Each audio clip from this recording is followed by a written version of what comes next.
أشهد أن لا إله إلا الله وحده لا شريك له وأشهد أن محمدا عبده ورسوله أما بعد فأعوذ بالله من الشيطان الرجيم بسم الله الرحمن الرحيم الحمد لله رب العالمين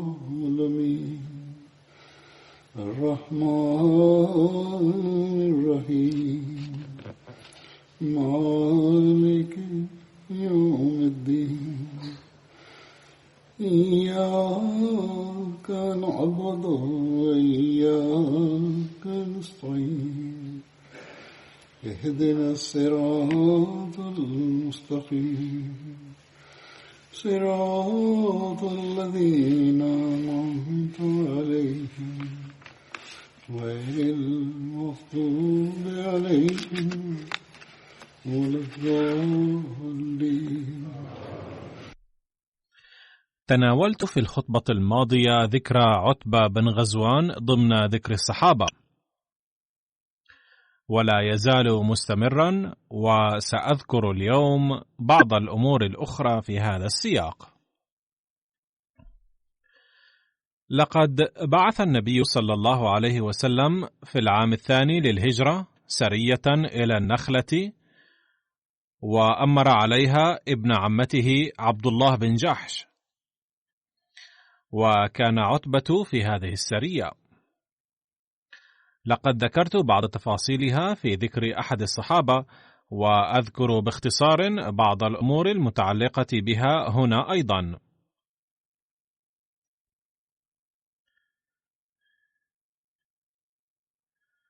لقد كتب ميرزا بشير أحمد في سيرة خاتم النبيين: أراد النبي صلى الله عليه وسلم أن يستطلع تحركات قريش عن كثب، ليطلع على نواياهم وتخطيطهم، وليكون على علم في وقت مناسب بمخططاتهم بغية حماية المدينة من خطر الغارة عليها. فشكل صلى الله عليه وسلم جماعة متكونة من 8 من المهاجرين، وبمقتضى الحكمة ضم إليها رجالا من قبائل مختلفة من قريش ليسهل استكشاف نوايا قريش الخفية.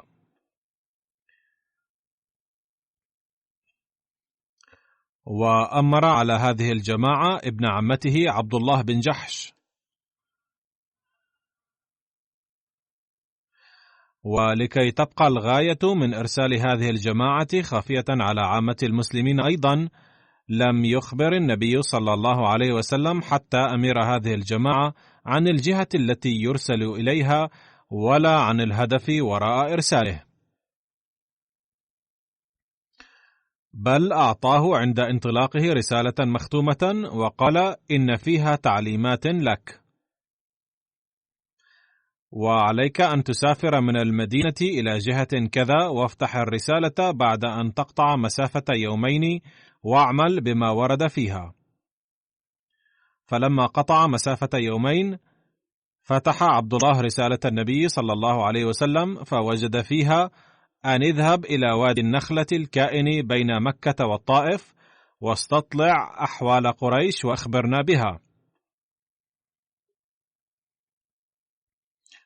وكان هناك تعليم آخر مكتوب في نهاية الرسالة، أنه إذا كان أحد من أعضاء الجماعة مترددا في البقاء فيها بعد علمه بطبيعة المهمة وأراد العودة فله ذلك. أي عندما تقرأ هذه الرسالة وتفهم الهدف من مهمة هذه البعثة أو السرية، عند ذلك إن تردد أحد أفراد هذه البعثة أو اعترض على لا يكره على البقاء.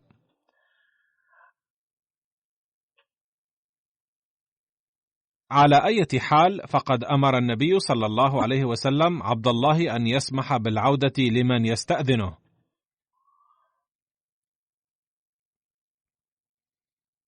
قرأ عبد الله هذا الأمر على مسامع أصحابه، وقدم الجميع أنفسهم بالإجماع وبكل سرور لهذه المهمة، وقالوا: نحن مستعدون لذلك.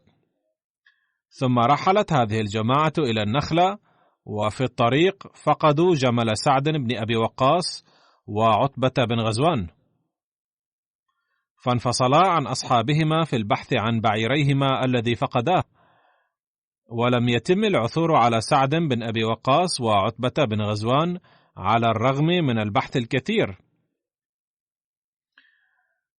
بقي الآن في الجماعة 6 أشخاص فقط. لقد كتب ميرزا بشير أحمد عن أحد المستشرقين يدعى مارغوليس بأنه علق على هذا الحادث وقال بأن سعد بن أبي وقاص وعتبة قد تركا بعيرهما عمدا وتأخرا بهذه الحيلة. فكتب ميرزا بشير أحمد ردا عليه: إن هذين الصحابيين المخلصين اللذين كانا يفديان الإسلام، وكان كل حدث من أحداث حياتهما دالا على شجاعتهما وروح التضحية التي كانا يتحليان بها، واستشهد أحدهما في غزوة بئر معونة على يد الكفار، والآخر اشترك في غزوات خطيرة وكثيرة، وفي النهاية كان فاتحا للعراق.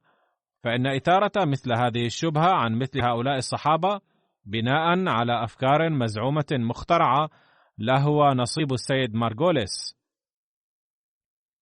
والعجيب أن السيد مارغوليس يدعي في كتابه بأنه ألفه بعيدا عن كل نوع من التعصب.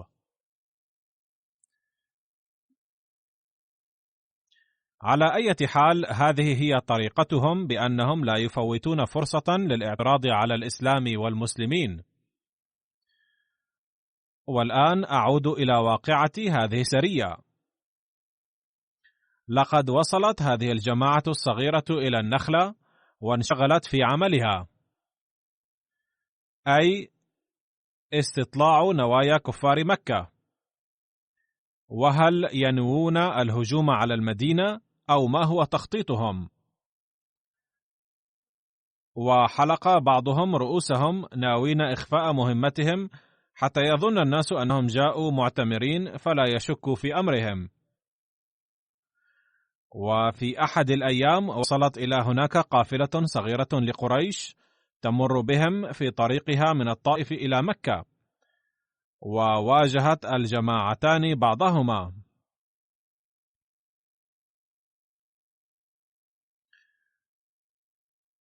تشاور المسلمون فيما بينهم فيما يجب فعله الآن، لأنهم كانوا قد أرسلوا لاستعلام أخبار قريش سرا،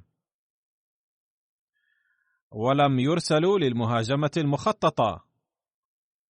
ولكن من ناحية ثانية كانت الحرب قد بدأت مع قريش، إذ كان الفريقان في مواجهة بعضهما البعض. وبما أن قافلة قريش قد رأتهم، فكان خطرا بطبيعة الحال ألا تبقى مهمة استعلام أخبارهم خافية على قريش. وكانت هناك مشكلة أخرى،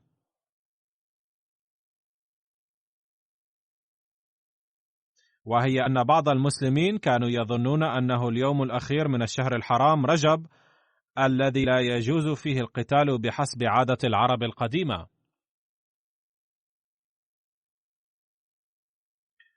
وكان البعض يرون أن شهر رجب قد انتهى وبدأ شهر شعبان.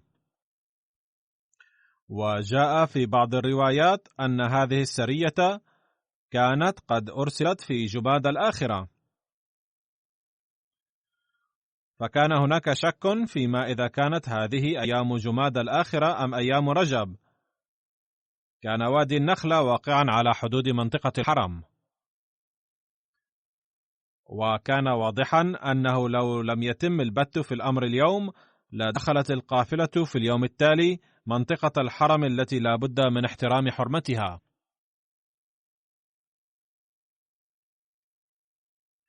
فبالنظر إلى كل هذه الأمور قرر هؤلاء المسلمون الستة أن يهاجموا قافلة قريش ليأسروا أهلها أو يقتلوهم، فأغاروا عليهم وقتل أحد الكفار وأسر 2، وفر الرابع هاربا ولم يتمكن المسلمون من القبض عليه، وبذلك لم تنجح خطتهم لأسرهم أو قتلهم نجاحا كاملا.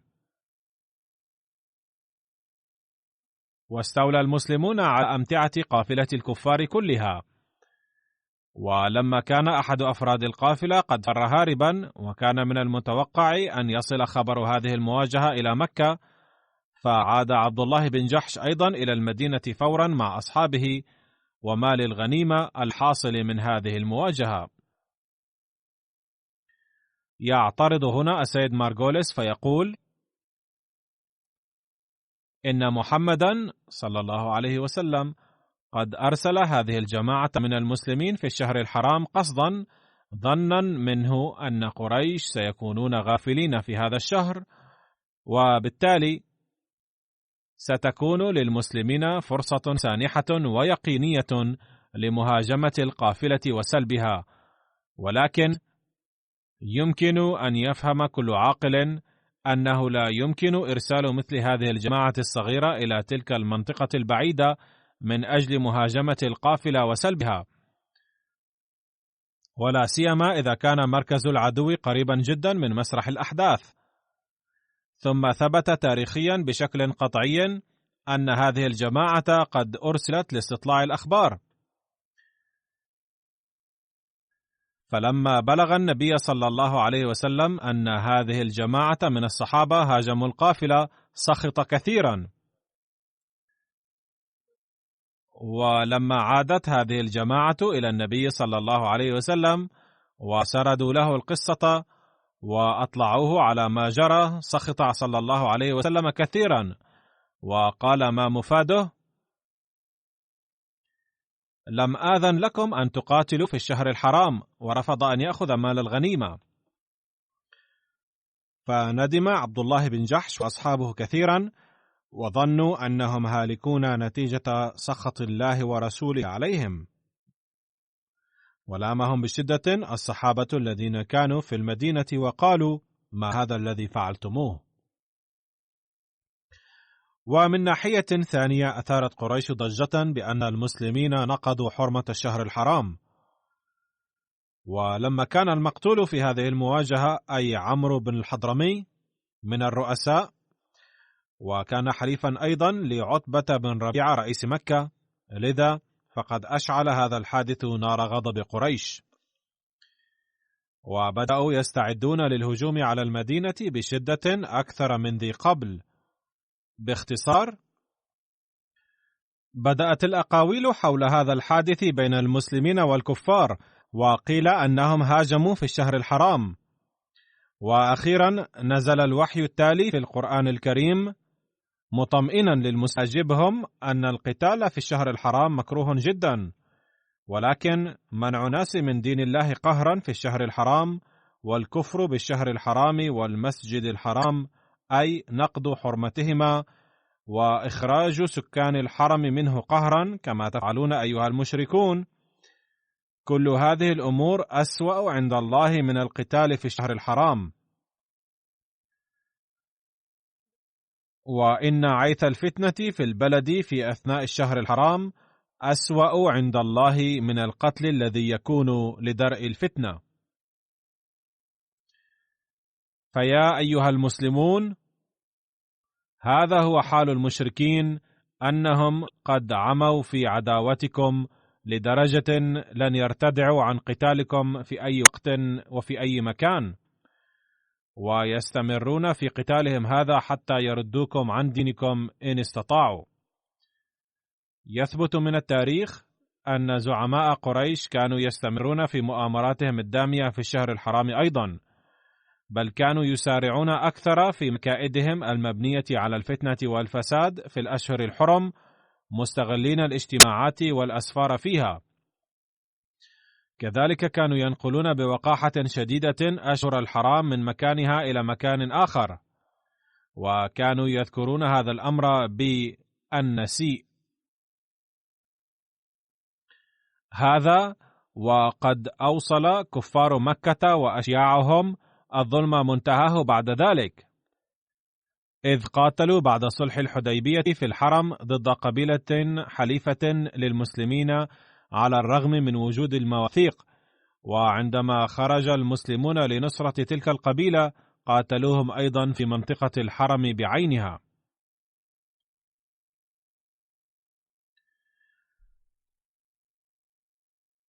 هذا الجواب من الله تعالى الوارد في الآية القرآنية قد طمأن المسلمين بطبيعة الحال، إلا أن قريشا أيضا هدأوا قليلا.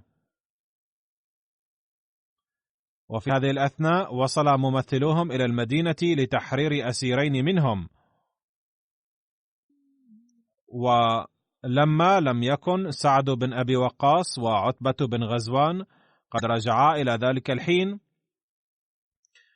فكان النبي صلى الله عليه وسلم قلقا بشأنهما على أنهما لو وقعا في أيدي قريش سيقتلونهما، لذا رفض النبي صلى الله عليه وسلم إطلاق سراح الأسرى قبل عودتهما، وقال: عندما يصل أصحابنا المدينة بخير وعافية سنطلق سراح أصحابكم. فحين عاد سعد بن أبي وقاص وعتبة بن غزوان أطلق النبي صلى الله عليه وسلم سراح الأسيرين مقابل الفدية، ولكن أحد هذين الأسيرين قد تأثر في فترة مكوثه في المدينة بأخلاق النبي صلى الله عليه وسلم الحسنة وبصدق تعليم الإسلام لدرجة رفض العودة على الرغم من إطلاق سراحه، وأسلم على يد النبي صلى الله عليه وسلم حتى قتل يوم بئر معونة شهيدا.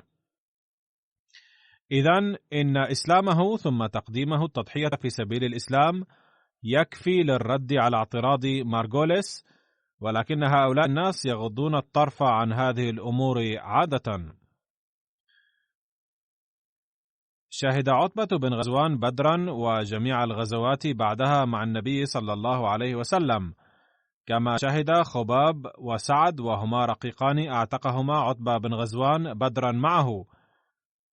كان عتبة بن غزوان من رماة النبي المهرة. بعث عمر رضي الله عنه عتبة بن غزوان إلى أرض البصرة ليقاتل أهل أبلة الذين كانوا من الفرس، وقال له عمر رضي الله عنه: انطلق أنت ومن معك حتى أقصى أرض العرب وأدنى أرض العجم. وقال له أيضا: يا عتبة، إني أريد أن أوجهك لتقاتل بلد الحيرة، لعل الله سبحانه يفتحها عليكم، فسر على بركة الله تعالى ويمنه، واتق الله ما استطعت، واعلم أنك ستأتي حومة العدو، وأرجو أن يعينك الله عليهم ويكفيكهم. وقد كتبت إلى العلاء بن الحضرمي أن يمدك بعرفجة بن هرثمة، وهو ذو مجاهدة للعدو وذو مكايدة شديدة، فشاوره وادعو إلى الله عز وجل، فمن أجابك فاقبل منه، ومن أبى فالجزية عن يد مذلة وصغار، وإلا فالسيف في غير هوادة، واستنفر من مررت به من العرب وحثهم على الجهاد، وكابد العدو واتق الله ربك. بعث عمر رضي الله عنه عتبة بن غزوان إلى البصرة مع 800 نفر، وأرسل إليه مددا آخر فيما بعد.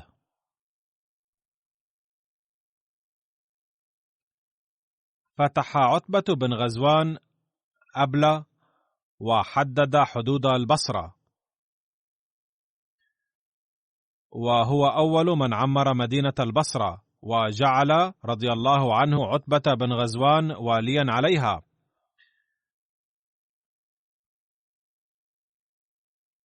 فأقام في الخريبة، وهي مدينة قديمة في فارس، وتسمى بالفارسية وشتا بازار شيرد،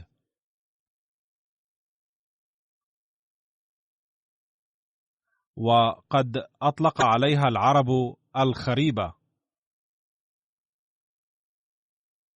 وقد وقعت حرب الجمل قربها.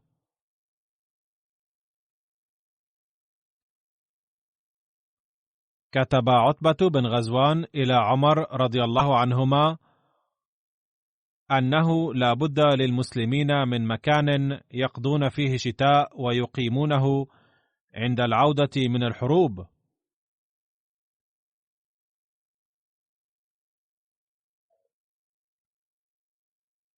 كتب له عمر رضي الله عنه: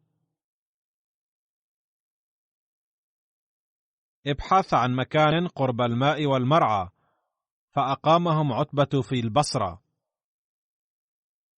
فبنى المسلمون هنالك بيوتا من القصب، وبنى عتبة مسجدا بالقصب، وذلك في عام 14 من الهجرة.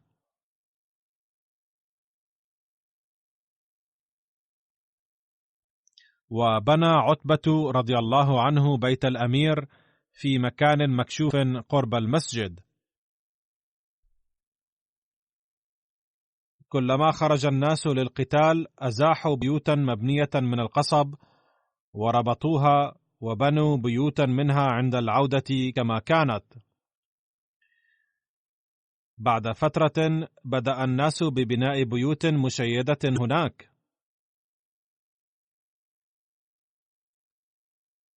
فافتتح عتبة بن غزوان الأبلة، ثم اختط مسجد البصرة، وأمر محجن بن الأدرع فاختط مسجد البصرة الأعظم وبناه بالقصب. ثم خرج عتبة حاجا وخلف مجاشع بن مسعود وأمره أن يسير إلى الفرات، وأمر المغيرة بن شعبة أن يصلي بالناس.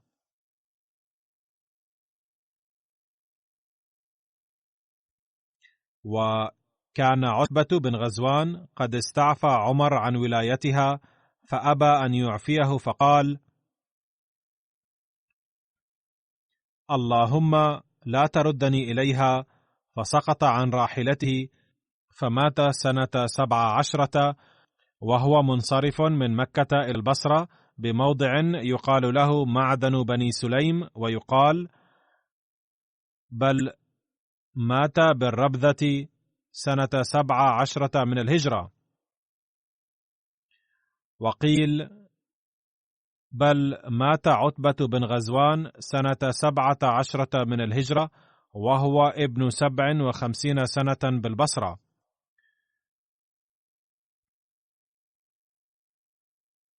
كان عتبة مصابا بمرض البطن، وقيل أنه مات سنة 15 من الهجرة. بعد وفاة عتبة جاء مولاه سويد بماله وتركته إلى عمر رضي الله عنه، وقد مات عتبة وهو ابن 57 عاما، وكان طويل القامة جميل الطلعة.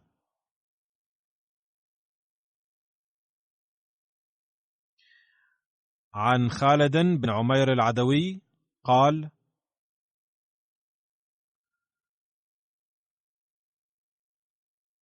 خطبنا عتبة بن غزوان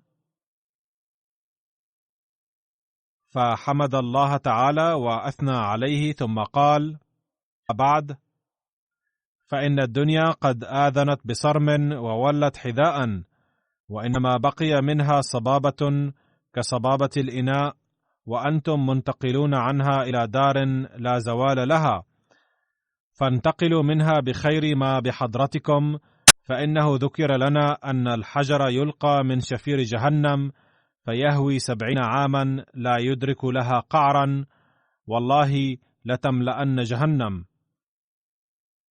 أي سيلقى المذنبون في جهنم مثلها. فلديكم فرصة سانحة لتستفيدوا من الحياة في هذا العالم وتتوجهوا إلى كسب الحسنات. هذا ما كان يقصد من قوله.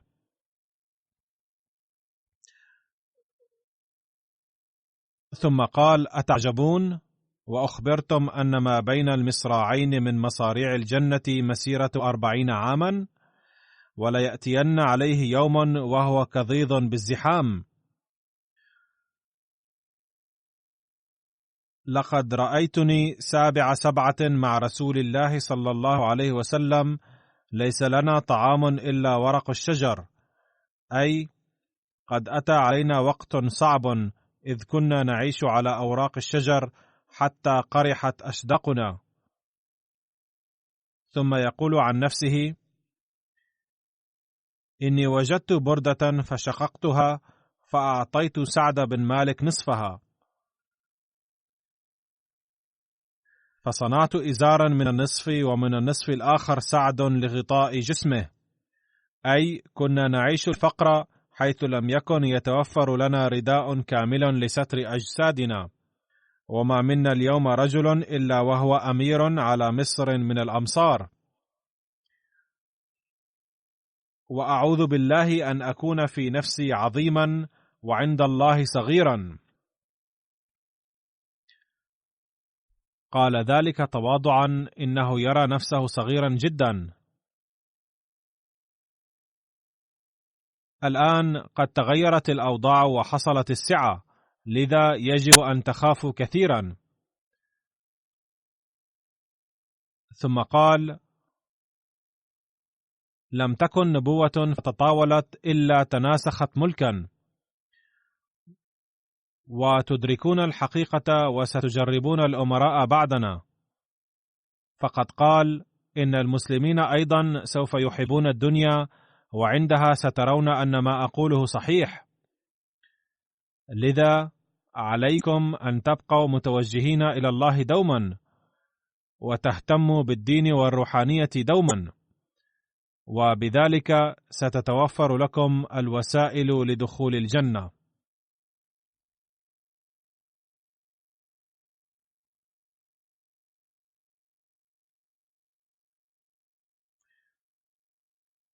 والصحابي التالي الذي أود أن أذكره اليوم هو سيدنا سعد بن عبادة، وكان من بني ساعدة من قبيلة الخزرج الأنصارية، وكان اسم والده عبادة بن دليم، واسم والدته عمرة، وهي ابنة ثالثة لمسعود بن قيس.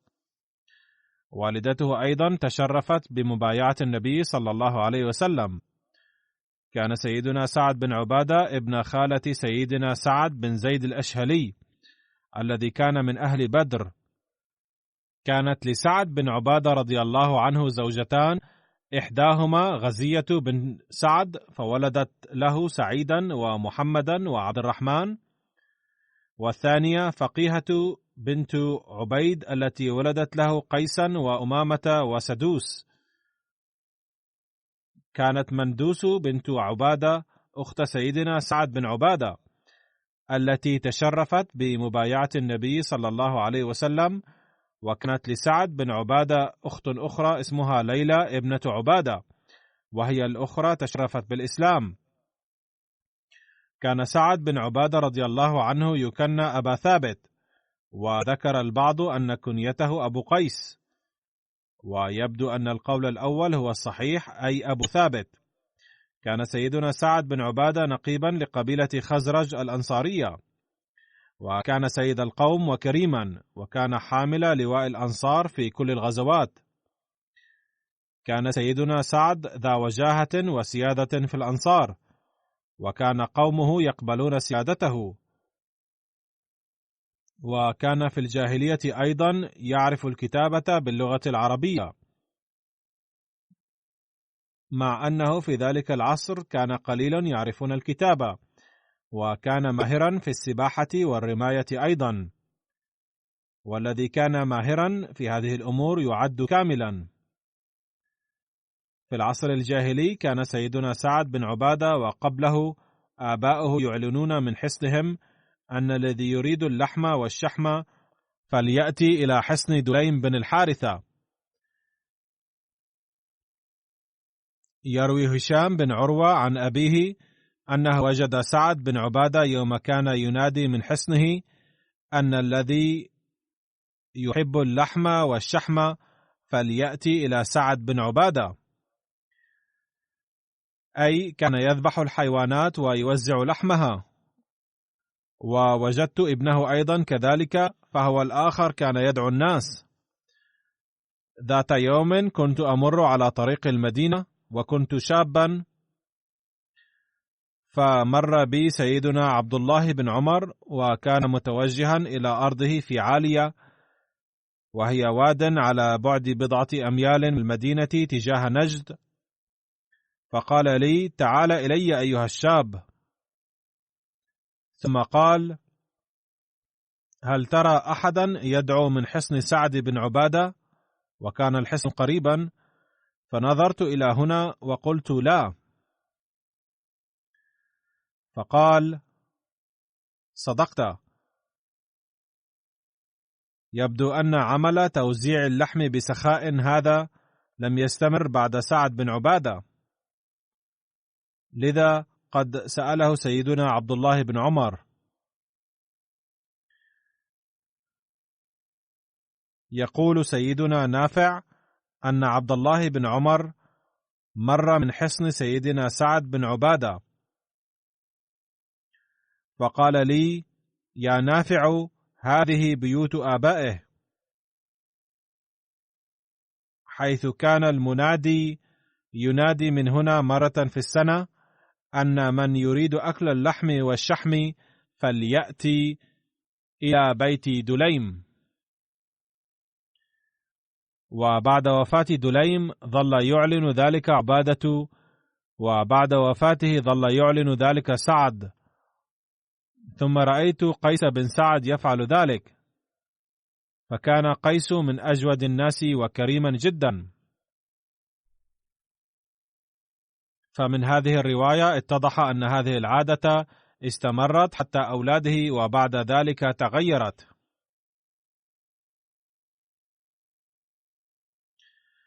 كان سيدنا سعد قد أسلم في بيعة العقبة الثانية، فقد ورد عن ذلك في كتاب سيرة خاتم النبيين أن عددا كبيرا من الأوس والخزرج جاءوا إلى مكة في أيام الحج في العام 13 النبوي،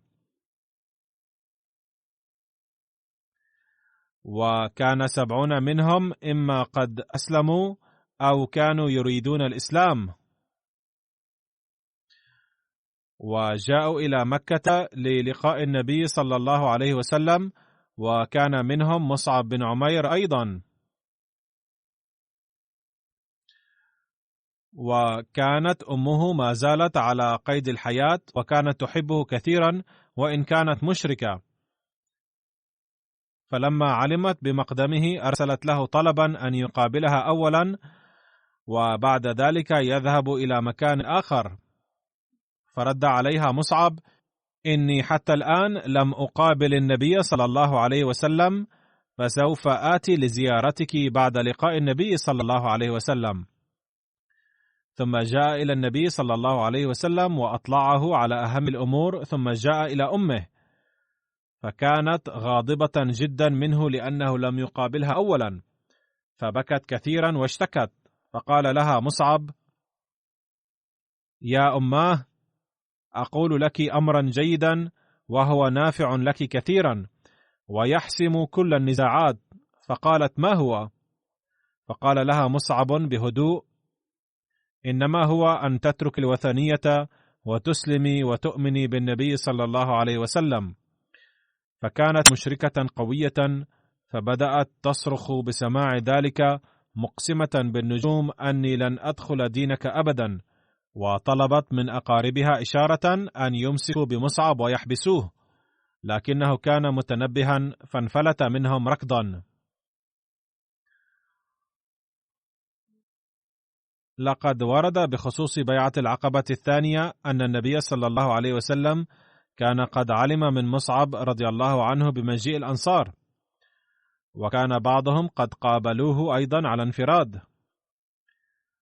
لكنه لما كانت هناك حاجة للقاء جماعي على انفراد، لذا قد حدد التاريخ الأوسط من ذي الحجة بعد مناسك الحج. بحيث تقرر أن يأتي هؤلاء في منتصف الليل إلى العقبة التي قابلوه في العام الماضي، ويقابلوه صلى الله عليه وسلم لكي يتمكن من الحديث معهم بهدوء وتركيز. وأوصى رسول الله صلى الله عليه وسلم الأنصار ألا يخرجوا إلى العقبة جماعة، بل يأتوها فردا فردا أو 2 ولا ينبه نائما ولا ينتظر غائبا، بل يأتي من هو حاضر. فلما جاء اليوم الموعود خرج رسول الله صلى الله عليه وسلم منفردا بعد أن انقضى من الليل ثلثه، وأتى عمه العباس ليأخذه معه. وكان العباس مشركا، لكنه كان يحب الرسول صلى الله عليه وسلم، وكان زعيم بني هاشم. فخرجا وأتيا العقبة، ولم يلبثا حتى بدأ الأنصار يصلون متسللين رجلا رجلا و2 وكانوا 70 شخصا، وكانوا من قبيلتي الأوس والخزرج كلتيهما. وكان العباس عم الرسول صلى الله عليه وسلم أول متكلم، فقال: يا معشر الخزرج، إن محمدا كما رأيتم في عز ومنعة في عشيرته، وقد منعناه حتى اليوم عن كل خطر، ولكنه يريد الآن ترك وطنه إليكم، فإن أردتم أن تأخذوه عندكم فلا بد لكم من حمايته عن كل عدو، فإن كنتم مستعدين لذلك، وإلا فيجب أن تخبروا الآن صراحة، لأن القول الصريح هو الأفضل. وكان البراء بن معرور سيدا وكبيرا بين الأنصار، فقال للعباس: قد سمعنا ما قلت، لكننا نريد أن يتكلم رسول الله صلى الله عليه وسلم بنفسه.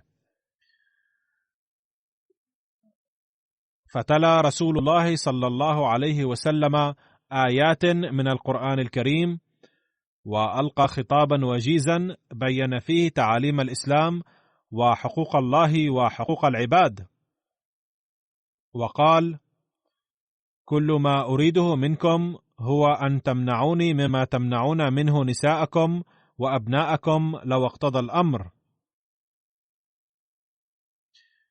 ولما أنهى صلى الله عليه وسلم خطابه، أخذ البراء بن معرور بيده كعادة العرب وقال: نعم يا رسول الله، والذي بعثك بالحق لنمنعنك مما نمنع منه أنفسنا، فبايعنا يا رسول الله صلى الله عليه وسلم، فقد ترعرعنا تحت ظلال السيوف.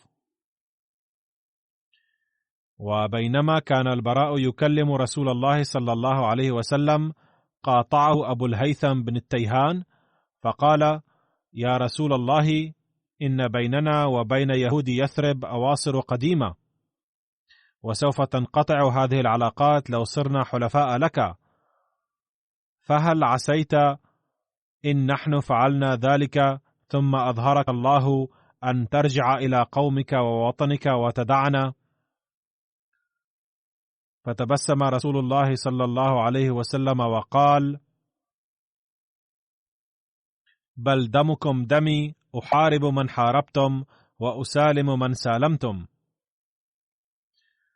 فنظر العباس بن عبادة بن نضلة الأنصاري إلى القوم وقال: هل تدرون على ما تبايعون هذا الرجل؟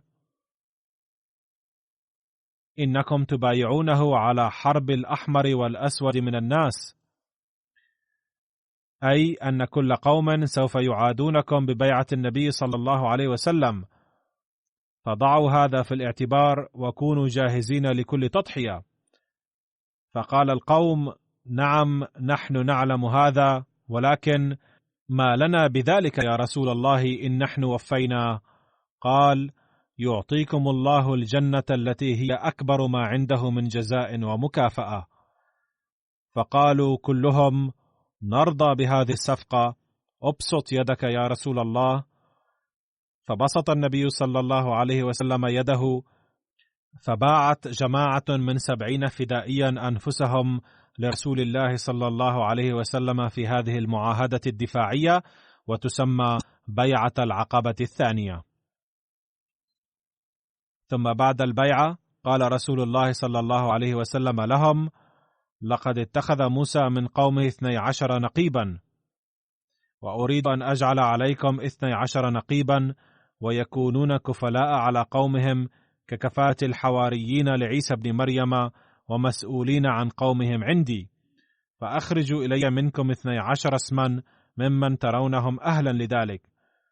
فاقترحوا 12 شخصا، فوافق النبي صلى الله عليه وسلم عليهم، وجعل كل واحد منهم مسؤولا عن كل قبيلة وعشيرة، وشرح لهم واجباتهم، وجعل لبعض القبائل نقيبين.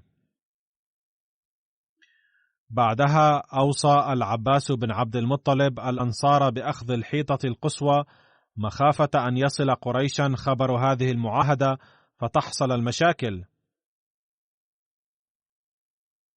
لأن عيونهم منتشرون في كل مكان. وبينما هو يوصيهم، إذ صرخ الشيطان من رأس العقبة في ظلمة الليل، أي كان هناك شخص مختف يتجسس عليهم، قال: يا أهل قريش، هل لكم ما يجري بين مذمم والعياذ بالله والصبات، أي المرتدين معه، من تفاوض وعهد؟ ففاجأ الصوت الجميع، ولكن رسول الله صلى الله عليه وسلم ظل مطمئنا وقال لهم: ارجعوا إلى رحالكم كما جئتم، رجلا رجلا أو 2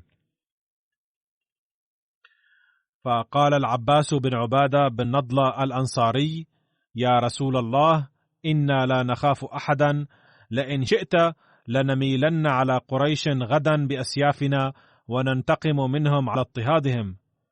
فقال رسول الله صلى الله عليه وسلم: لم أؤمر بذلك، بل تسللوا إلى رحالكم.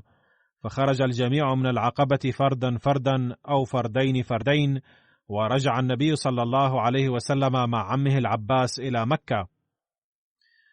وكانت قريش قد بلغها أن اجتماعا ما انعقد سرا، فلما أصبحوا ذهبوا إلى منازل أهل يثرب، فقالوا: والله إننا لا نريد أن تفسد العلاقات بيننا وبينكم، لكن قد بلغنا أنكم قد تم بينكم وبين صاحبنا هذا، أي محمد صلى الله عليه وسلم، الليلة معاهدة أو تفاوضات سرية، فما هذا؟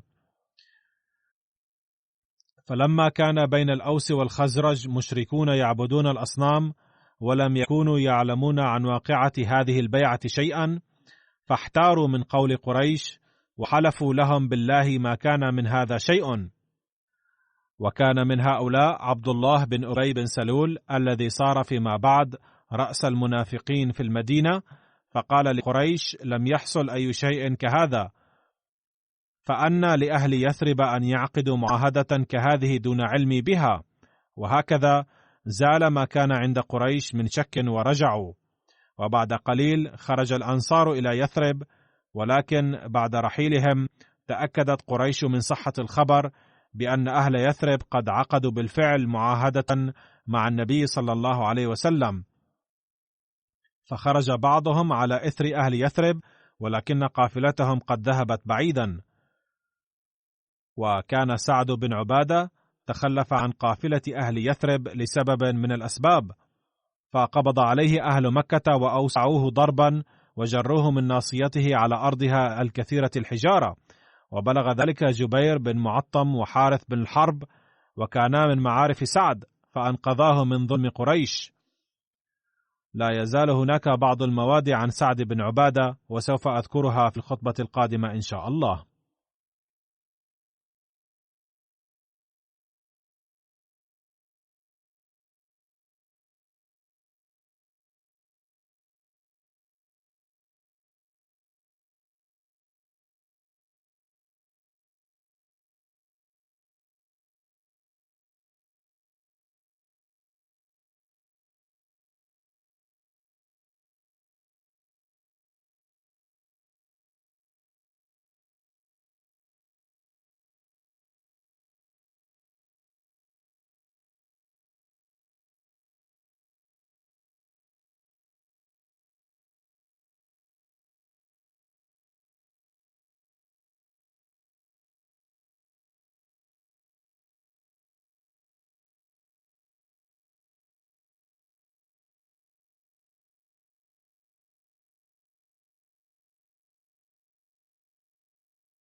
الحمد لله نحمده ونستعينه ونستغفره ونؤمن به ونتوكل عليه ونعوذ بالله من شرور أنفسنا ومن سيئات أعمالنا من يهده الله فلا مضل له ومن يضلله فلا هادي له ونشهد أن لا إله إلا الله ونشهد أن محمدا عبده ورسوله عباد الله رحمكم الله إن الله يأمر بالعدل والإحسان وإيتاء ذي القربى وينهى عن الفحشاء والمنكر والبغي يعظكم لعلكم تذكرون اذكروا الله يذكركم وادعوه يستجب لكم ولذكر الله أكبر